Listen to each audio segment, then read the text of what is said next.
नमस्कार, TNP news देख रहे हैं आप और मैं हूं आपके साथ जावेद अली और स्वागत है आप सभी का यूपी के इस बुलेटिन में।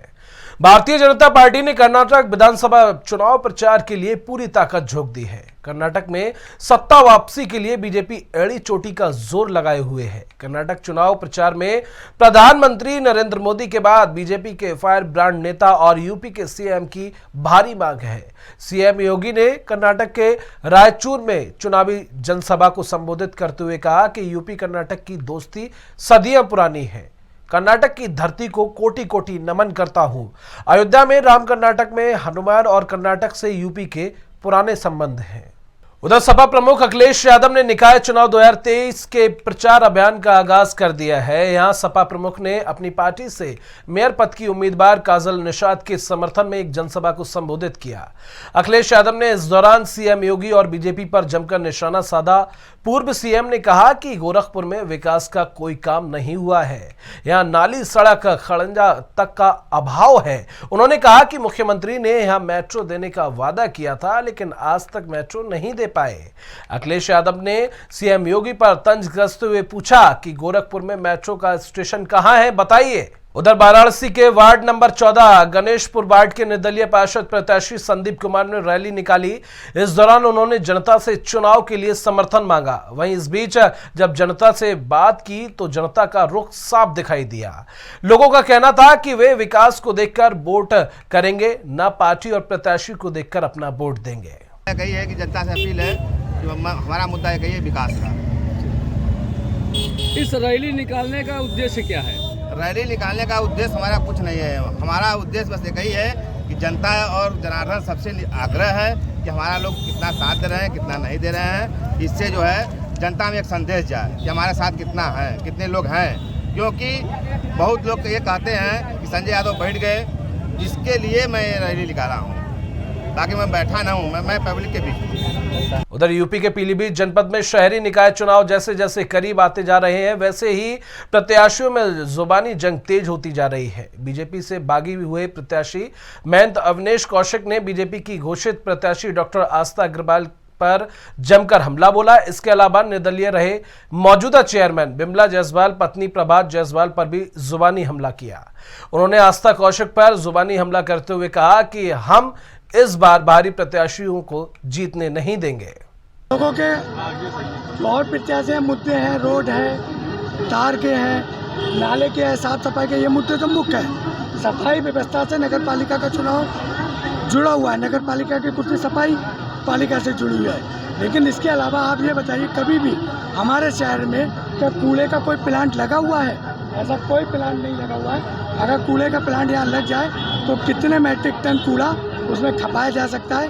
उससे हमारा शहर वालों को रोजगार भी मिलेगा और शहर की सफाई व्यवस्था पर आए। वो ये कहते हैं कि हम शहर के ही रहने वाले हैं, तो पत्रकार बंधुओं से एक निवेदन पूछना चाहता हूँ। बेटी जब मायके से पिता होकर ससुराल जाती है तो उसका असली घर कौन सा होता है, मायका या ससुराल? बताना जरा। तो ससुराल उनका असली घर है, मायका नहीं। चलिए अब वक्त तो चला एक छोटे से ब्रेक का, बहुत जल्द हाजिर होंगे।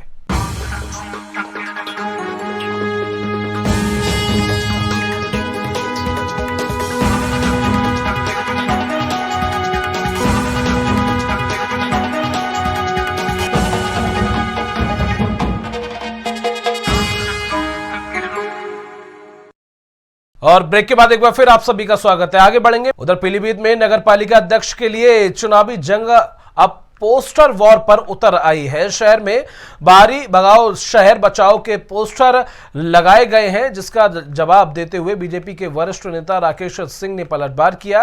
राकेश ने कहा, जब भी बीजेपी मैदान में आती है समाज के कीड़े मकोड़े पीछे लग जाते हैं, लेकिन हम अपना काम करते रहेंगे। उन्होंने कहा कि भारतीय जनता पार्टी के विरोधी हताश होकर तरह तरह के हथकंडे कर रहे हैं, लेकिन उन्हें भरोसा है कि चुनाव में जीत उनकी होगी।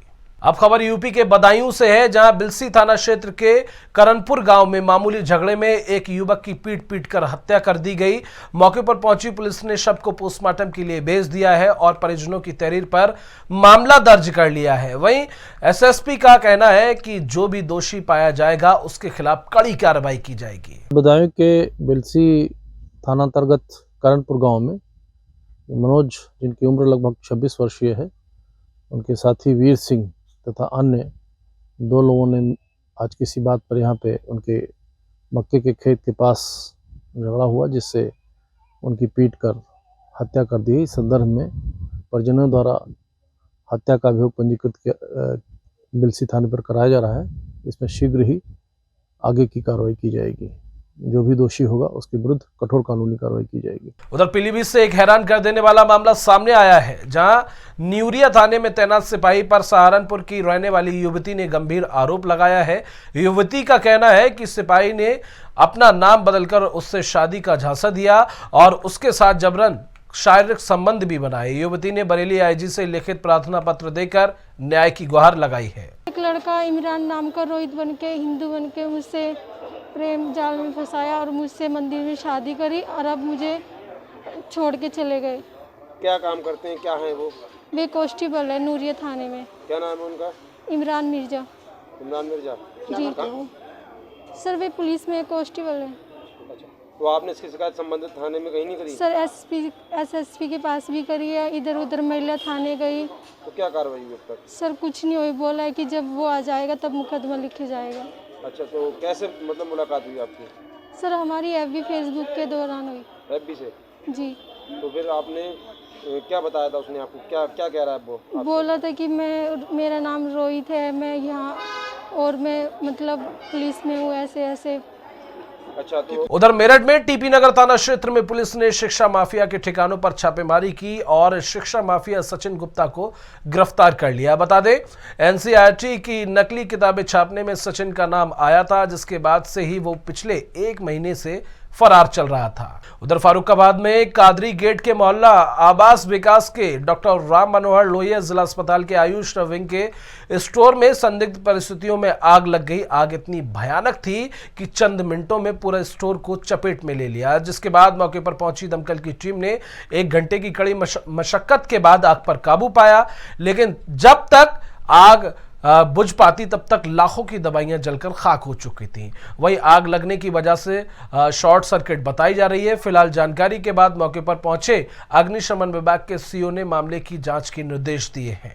यहाँ पे जो यूनानी जो औद्योगिक चिकित्सालय जिसमें कोविड-19 की जांच के है, उस पर जांच जहाँ होती, तो उसके कमरे में जो है फ्रिज वगैरह रखा था और बकाया इनके कबाड़ा वगैरह जमा था।